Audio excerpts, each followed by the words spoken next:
नमस्कार दोस्तों लगता है एक और बड़ी कंट्रोवर्सी सामने आने वाली है क्योंकि यहाँ पर एक प्रपोजल आया है जिसके तहत सरकार ऑर्डर दे सकती है कि देश में जितने भी स्मार्टफोन बिक रहे हैं उन सबकी लोकेशन ट्रैकिंग ऑन रखी जाए चौबीसों घंटे। मतलब सरकार चाहे तो हर वक्त आपकी जो ट्रैकिंग है, लोकेशन है, आप क्या कहाँ जा रहे हैं, क्या कर रहे हैं, उन सबको ट्रैक कर सकती है। लेकिन इसका विरोध किया जा रहा है फोन कंपनीज के द्वारा। ये आप देख सकते हो खबर, Apple, Google and Samsung reportedly challenge India's new proposal on always on smartphone location tracking. इसको थोड़ा सा हम डिटेल में समझेंगे कि ये प्रपोजल आया कहां से, कौन दिया, इसका मतलब क्या है, कैसे ट्रैकिंग हो सकता है, अभी सरकार क्या करती है, वो सब कुछ मैं आपको बताऊंगा। चलिए आगे बढ़ते हैं, लेकिन उससे पहले आप सबको बता दूं, आप में से जो भी लोग यूपीएससी की तैयारी कर रहे हैं, चाहे 2026 का प्रीलिम्स हो या फिर 2027-28 का लॉन्ग टर्म बैच जिसके अंदर प्रीलिम्स, मेंस, इंटरव्यू सब कुछ की तैयारी करनी है, तो यहां पर लिंक कमेंट सेक्शन में दिया हुआ है। आपको यूज करना है ये कोड अंकित लाइव मैक्सिमम डिस्काउंट के लिए, और ये फोन नंबर है, यहां पर आप कॉल कर सकते हैं। मेरी टीम आपको अच्छे से गाइड कर देगी। चलिए शुरुआत करते हैं। सबसे पहले देखते हैं कि एग्जैक्टली हुआ क्या है। देखिए यहां पर एक प्रपोजल एग्जामिन कर रही है भारत सरकार, जिसके तहत ये बोला गया है कि देश के अंदर जितने भी स्मार्टफोन्स बिकते हैं ना, आज के डेट में आप सब जानते ही हो कि हर एक इंसान के हाथों में स्मार्टफोन है। हार्डली किसी के पास होगा, हो सकता है माता पिता के पास जो शायद अभी स्मार्टफोन उतना नहीं चला पाते हों, लेकिन आजकल वो भी चलाने लगे हैं। बहुत कम ऐसा होगा कि किसी के हाथ में स्मार्टफोन ना हो, हर एक इंसान के पास होता है। तो क्या है कि जितने भी स्मार्टफोन्स हैं हमारे देश के अंदर, इस प्रपोजल के हिसाब से उन सबका सैटेलाइट बेस्ड लोकेशन ट्रैकिंग हमेशा ऑन होना चाहिए। मतलब जैसे आप नॉर्मली देखते होगे ना कि आप जीपीएस ऑन करते हो, लोकेशन आपकी ट्रैकिंग होती रहती है। या फिर आपके पास ऑप्शन होता है फ़ोन के अंदर कि आपको क्या अपना लोकेशन ऑन रखना है या फिर ऑफ रखना है। आप ऑफ भी रख सकते हो, ऑन भी रख सकते हो। लेकिन अगर ये चीज इंप्लीमेंट हो गया तो चाहे आप ऑन रखो या फिर ऑफ रखो, डजेंट मैटर। यहां पर अगर सरकार चाहे तो चौबीसों घंटे आप कहां जा रहे हो, किधर जा रहे हो, हर एक चीज ट्रैक कर पाएगी। तो यहां पर क्या है ना, मीटर लेवल तक ट्रैकिंग हो सकेगी। ये ऐसा प्रपोजल आया। लेकिन दुनिया भर के जितने ग्लोबल मैन्युफैक्चरर्स हैं, चाहे एप्पल है, गूगल है, सैमसंग है, प्रॉब्ली उन्होंने यहाँ पर ऑब्जेक्ट किया है इसको और कहा है कि ये बहुत ही अनप्रेसिडेंटेड होगा, इंट्रूसिव होगा और कहीं ना कहीं प्राइवेसी को लेकर एक बड़ा खतरा होगा। और ये डिबेट आप सब जानते ही हैं, तब आ रहा है, बस कुछ ही दिन पहले आपको याद होगा संचार साथी ऐप को लेकर बड़ी कंट्रोवर्सी हुई थी, जिसको सरकार ने विड्रॉ कर लिया।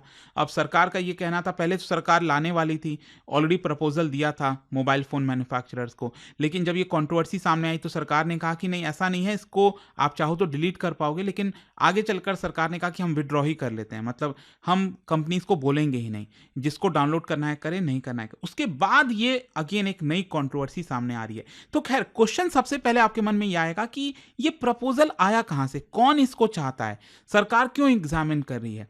देखो यहां पर एक टेलीकॉम इंडस्ट्री हमारे देश के अंदर, जिसका नाम है cellular operators association of India, ठीक है, मतलब हमारे देश में जो टेलीकॉम इंडस्ट्री जैसे कि वोडाफोन आइडिया, एयरटेल, जियो, ठीक है, उनका ये समूह है। तो cellular operators association of India, इन्होंने ये प्रपोजल दिया है बेसिकली सरकार को और कहा है कि आप एक काम करिए, आप यहां पर मैंडेटरी कर दीजिए, जितने भी स्मार्टफोन्स बनते हैं ना हमारे देश में, चाहे वो शियोमी बनाता हो, एप्पल बनाता हो, जितने भी स्मार्टफोन्स बेसिकली हमारे देश के अंदर बिक रहे हैं, उसमें नॉन स्विचेबल एजीपीएस होना चाहिए। मतलब यहां पर जो ट्रैकिंग है आपके फोन की, वो हमेशा लगातार ऑन रहे, उसको कोई बंद ही ना कर पाए। और आपके मन में अब सवाल ये भी आएगा कि COAI ये क्यों चाहती है, हमारे देश की टेलीकॉम इंडस्ट्री ऐसा क्यों चाहेगी। देखो क्या है ना कि अक्सर आप देखते होगे सरकार टेलीकॉम इंडस्ट्री से ही पूछती है ना, मान लो अगर किसी के मोबाइल फोन में एयरटेल का सिम लगा है और वो कोई चोर उचक्का है, किडनैपिंग कर रखा है या फिर कोई भी प्रॉब्लम हो गया, सरकार ट्रैक करना चाहती है, तो सरकार एयरटेल को प्रस्ताव भेजेगी ना, बोलेगी कि भाई हमें ट्रैकिंग करके बताओ कि इसका लास्ट लोकेशन क्या था या फिर अभी इस समय कहाँ पर है। तो कई बार यहाँ पर टेलीकॉम कंपनीज को बहुत प्रॉब्लम आती है, क्योंकि वहाँ पर जो दायरा है ना ट्रैकिंग का, मुश्किल हो जाता है। और अगर मान लो जीपीएस ऑफ है, अगर चीज़ें ऑफ हो गई तो उसको ट्रैकिंग करना अगेन थोड़ा सा मुश्किल हो जाता है। तो यहाँ पर टेलीकॉम इंडस्ट्री ने ये कहा सरकार से, आप एक काम करो, जितने भी स्मार्टफोन मैन्युफैक्चरर्स हैं उनको ये बोल दो कि उसमें एक AGPS करके होता है, वो हमेशा ऑन रहे। और ये वर्क कैसे करेगा, बेसिकली जो स्मार्टफोन्स है उसके अंदर GNSS होता है। अब ये अलग अलग तरह से चलता है, जैसे ज़्यादातर GPS के थ्रू चलता है। तो यहाँ पर क्या है ना, इसको परमानेंटली एनेबल कर दिया जाए, मतलब कोई भी यूज़र उसको ऑफ कर ही नहीं सकता, वो हमेशा स्मार्टफोन में ऑन ही रहेगा। सो डिवाइस लेवल जो जीएनएसएस सिग्नल है, ये बेसिकली असिस्ट किया जाएगा बाय नेटवर्क सर्वर, जिसकी वजह से 1 to 5 मीटर का प्रिसीजन आपको मिल जाएगा। जैसे कि मैं आपको बताता हूं, अभी क्या है कि अगर सरकार एयरटेल को या जियो को बोलती है कि आप इस पर्सन की लोकेशन हमें बताओ, तो जो टेलीकॉम इंडस्ट्री है वो सेल ट्रायंगुलेशन के थ्रू जो टावर्स वगैरह लगे रहते हैं ना, उसके थ्रू यहाँ पर पता लगाती है। तो उसकी एक्यूरेसी हो सकता है 25 मीटर की हो, 50 मीटर की हो, या फिर 1 किलोमीटर की हो। काफ़ी बड़ा होता है ना। अब 1 किलोमीटर का दायरा अपने आप में काफ़ी बड़ा हो गया। अब सरकार कहती है नहीं, हमें एग्जैक्ट पिन पॉइंट करके बताओ इस घर में है कि उस घर में है, तो वो इससे पॉसिबल नहीं है। लेकिन जो AGPS है ना, ये बेसिक सैटेलाइट के थ्रू होता है। ये सेल ट्रायंगुलेशन तो क्या है, जो टावर्स हैं आसपास उसके थ्रू होता है। लेकिन AGPS अगर कोई जंगल में भी चला जाए, टावर नहीं भी है, तो भी सैटेलाइट के थ्रू उसकी एग्जैक्ट लोकेशन 1 से 5 मीटर की लोकेशन पता चल पाएगी। आई होप ये चीज आप समझ पा रहे होगे कि ये कितना इंपॉर्टेंट हो जाता है। और इसीलिए यहां पर जो टेलीकॉम इंडस्ट्री है, उन्होंने ये प्रपोजल दिया सरकार को कि आप एक काम करो, स्मार्टफोन में इसको हमेशा ऑन करवा दो। खैर, यहां पर इसका जस्टिफिकेशन क्या दिया जा रहा है? बेसिकली ये कहा जा रहा है कि लॉ एनफोर्समेंट इन्वेस्टिगेशन में ये बहुत ज्यादा काम आएगा। यहां पर किडनैपर्स की कोई भी अगर डिजास्टर हुआ या इमरजेंसी अलर्ट हुआ, तो लोकेशन आप अच्छे से एग्जैक्ट लोकेशन आप डिटेक्ट कर पाओगे। और ये ज्यादा एक्यूरेट होगा। अगर मान लो कोई डिवाइस चोरी भी हो जाती है या फिर खो जाता है, तो आप एग्जैक्ट इस घर पर, इस जगह में, हो सकता है इस रूम में भी आप बता दो कि इस घर में, इस रूम में ये पर्टिकुलर फोन पड़ा हुआ है। इतना तक आपको एक्यूरेसी मिल जाती है। खैर, अब क्वेश्चन ये आता है कि जो स्मार्टफोन जायंट्स हैं, जो मैन्युफैक्चरर्स हैं, वो इसको अपोज क्यों कर रहे हैं? सबसे पहला है प्राइवेसी का कंसर्न। जो कंपनीज हैं उनका आर्गुमेंट यह है कि आप कंटिन्यूअस सर्वेलेंस सभी यूजर्स का कैसे कर सकते हो? मतलब इसकी वजह से स्टेट के पास हमेशा एक्सेस रहेगा, वो जिस भी नागरिक का चाहें लोकेशन हर समय ट्रैक करवा सकते हैं। और दुनिया में कोई ऐसा देश नहीं है जो इसको अभी तक कर रखा है। अगर भारत ऐसा करता है तो भारत शायद पहला ऐसा देश बनेगा। फिर सिक्योरिटी का भी खतरा रहेगा। अगर कंटिन्यूअस लोकेशन लॉक्स रहेंगे तो हैकर्स वगैरह उसको टारगेट कर सकते हैं, को पता लगा सकते हैं। इसकी वजह से जर्नलिस्ट, एक्टिविस्ट, जजेस, इन सबको भी ट्रैकिंग की जा सकती है। तो ये बहुत ही खतरनाक हो जाता है। खैर, इसका टेक्निकल और यूजर एक्सपीरियंस में भी इशू आएगा। मतलब अगर किसी फोन में लगातार, आपने देखा होगा जब आप अपनी लोकेशन लाइव कर देते हो या फिर लोकेशन शेयर करते हो किसी को व्हाट्सएप से, आपने देखा होगा ना, आप लोकेशन शेयर कर सकते हैं, तो उस समय आपने देखा होगा आपकी बैटरी जो है फोन की, वो ज़्यादा तेजी से ड्रेन होती है।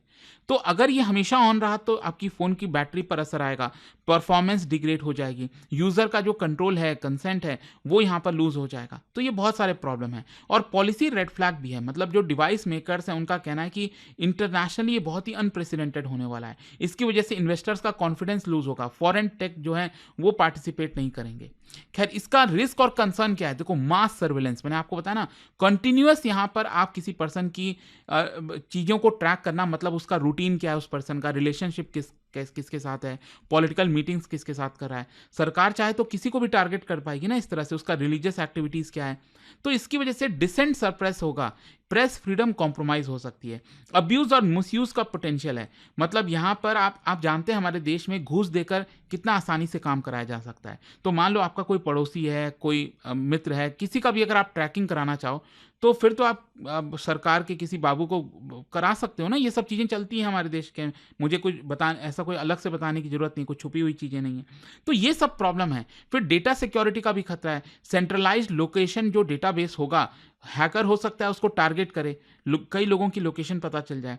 कंसेंट और ऑटोनॉमी लूज हो जाएगा यहाँ पर यूजर्स का, और मार्केट पर भी इंपैक्ट आएगा। मतलब भारत को ऐसा दिखाया जाएगा कि भारत एक सर्विलेंस हैवी मार्केट है, इसकी वजह से इन्वेस्टर्स इन्वेस्ट नहीं करना चाहेंगे। तो ये सब प्रॉब्लम है। वैसे मैं आपको बता दूं, इसका लीगल और कॉन्स्टिट्यूशनल कॉन्टेक्स्ट भी है। आप सब जानते हैं राइट टू प्राइवेसी आया था, पुट्टास्वामी वाला जो केस था 2017 का, और वहां पर सुप्रीम कोर्ट ने एस्टैब्लिश किया था फंडामेंटल राइट को लेकर कि ये प्राइवेसी इसी का पार्ट है। और यहां पर कहा था कि अगर स्टेट किसी के प्राइवेसी में जाती है तो उसमें प्रॉपर क्लियर लीगल अथॉरिटी होना चाहिए कि कौन ऑर्डर दे रहा है। यहां पर क्या बहुत ज्यादा जरूरी है किसी पर्सन के प्राइवेट स्पेस पे जाना, या फिर यहां पर अगर सरकार जा भी रही है तो बहुत ही मिनिमम जाना चाहिए, सेफगार्ड होना चाहिए। मतलब ब्लैंकेट और कॉन्टिन्यूअस तरीके से आप सिटीजन्स की ट्रैकिंग नहीं कर सकते।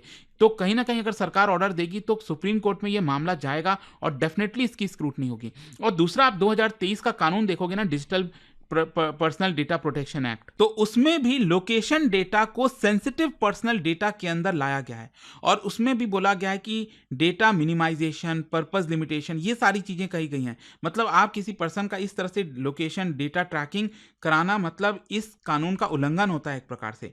तो ये जो प्रपोजल है इससे कई सारे सवाल भी यहाँ पर खड़े उठते हैं। खैर, यहाँ पर अब क्वेश्चन ये आता है कि इसके आगे क्या कर सकते हैं, मतलब वो वे फॉरवर्ड क्या है यहाँ से। देखो, अगर गवर्नमेंट चाहती है कि किसी, मान लो सरकार का, मान लो अगर इंटेंशन सही है कि अगर वो अच्छे यूज के लिए, पर्पस के लिए करना चाहती है, तो शायद कुछ मिडिल पाथ हो सकता है, जैसे कि ऑन डिमांड लोकेशन एक्टिवेशन। मतलब जीएनएसएस को आप तभी एक्टिवेट करो एक स्पेसिफिक पर्पस के लिए, अगर सरकार को एक पर्टिकुलर केस में लगता है कि उसमें जरूरी है, तो हाईएस्ट अथॉरिटी से ऑर्डर आना चाहिए, तब जाकर किसी पर्सन का ये हो लोकेशन जो है उसका ऑन रख देना चाहिए ऑलवेज। या फिर जुडिशियल वारंट, स्ट्रिक्ट ऑथराइजेशन होना चाहिए, जुडिशरी से ऑर्डर पास कराकर होना चाहिए। लोकल प्रोसेसिंग होनी चाहिए, मतलब जो डेटा है ना वो उस पर्सन के डिवाइस में ही हो और जब जरूरत पड़े तभी सरकार को मिले। मतलब जब एग्जैक्ट जुडिशरी ऑर्डर दे कि हाँ इस पर्सन का डेटा आप एक्सेस कर सकते हो, तो ही ये पॉसिबल हो। ट्रांसपेरेंसी होनी चाहिए।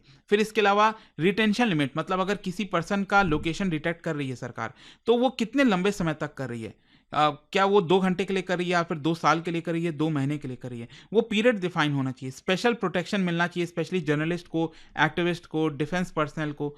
और साथ ही साथ यहाँ पर बेटर ऑपरेटर लेवल टेक पर भी इन्वेस्ट करना चाहिए। मतलब रादर देन इस दिशा में जाना, इससे अच्छा है कि अगर लोग खुद ही अपने आप से में ऑप्ट इन करना चाहते हैं इस तरह की सर्विसेज में, तभी वो आए।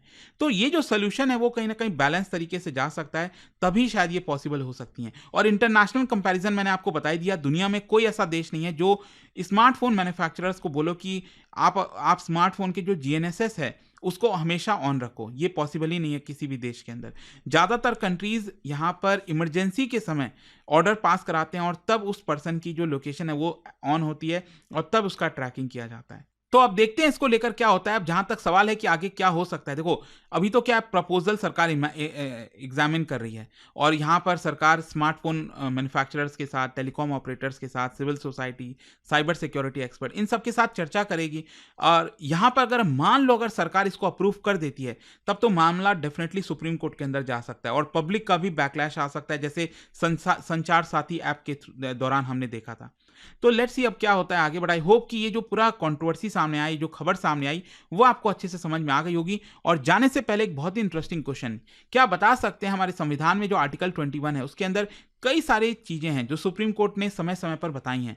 तो ये जो राइट टू लाइफ है ना, आर्टिकल 21, इनमें से कौन कौन सी चीजें इसके अंदर में आती हैं? और इसका राइट आंसर आप सब जानते हैं, मेरे इंस्टाग्राम पर तो मिलेगा ही, वहां पर अगर आप नहीं हो कोई बात नहीं, टेलीग्राम से ले सकते हैं इसका सही उत्तर। और दोस्तों, जैसा मैंने आपको बताया, अगर आप यूपीएससी की तैयारी कर रहे हैं, किसी भी साल का प्रिपरेशन करना चाहते हैं, 2026 हो, 27 हो, 28 हो, हर एक साल का अवेलेबल है, लिंक कमेंट सेक्शन में दिया हुआ है। यूज करिए कोड अंकित लाइव मैक्सिमम डिस्काउंट के लिए, और ये फोन नंबर है, यहाँ पर आप कॉल कर सकते हैं, मेरी टीम आपको अच्छे से। दोस्तों, यूपीएससी का गोल बड़ा होता है, लेकिन सही मेंटरशिप मिल जाए तो हर चैलेंज मैनेजेबल हो जाता है। स्टडी IQ IAS लेकर आया है मिशन सक्सेस सेल, जिसमें यूपीएससी 2027 की फुल प्रिपरेशन मिल रही है सिर्फ 12,499 में। Top faculties, complete coverage, prelims से इंटरव्यू तक सब कुछ एक ही कोर्स में। Daily live evening classes, structured notes, previous year questions, test series, mentorship, यानी एक एस्पिरेंट्स को जो भी चाहिए सब यहाँ रेडी है। लिमिटेड सीट्स हैं, तो अगर आपका टारगेट 2027 है, this is the smartest time to begin. Study IQ app खोलो, सर्च करो P2I बैच और कोड यूज करो Ankit live ANKITLIVE for maximum discount. अभी भी कोई डाउट हो तो इस नंबर पर कॉल करिए ताकि आपके सारे डाउट्स रिजॉल्व हो जाएं। नंबर है 0924002323। स्टडी IQ IAS, आपका सिलेक्शन हमारा मिशन।